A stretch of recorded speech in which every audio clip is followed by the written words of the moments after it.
సారే జహాసే హత్య హిందూ సితారా హమారా హమారా.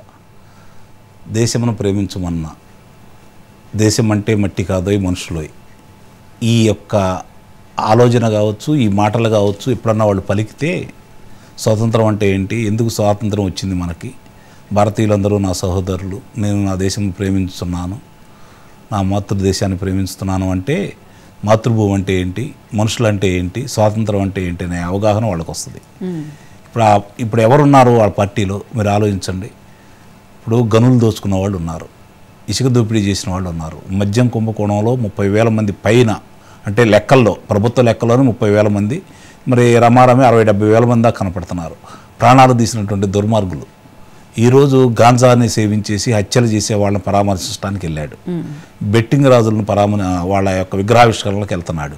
వాళ్ళు ఏం సందేశం ఇస్తున్నారు అంటే, మీరు స్వేచ్ఛగా చదువుకొని మీకు భూమికి నీరు అందించేసి, తాగునీరు అందించేసి, రహదారులు నిర్మించేసి, విద్యుత్ అందజేసి, చక్కని చదువులు చదివిస్తే మీరు మీ కాళ్ళ మీద నిలబడి మీరు చక్కగా ఆలోచించుకొని నా బోటి వాళ్ళని మీరు ఎటు గెలిపించరు కాబట్టి మీరు ఇవన్నీ మీకు అందుబాటులో రాకూడదు, ధనం నా దగ్గర ఉండాలి, నేను వేసి బిచ్చంతో మాత్రమే మీరు బతకాలి అనే నిర్ణయానికి వచ్చినటువంటి వాళ్ళు కావచ్చు, ఆ పార్టీ వ్యక్తులు కావచ్చు.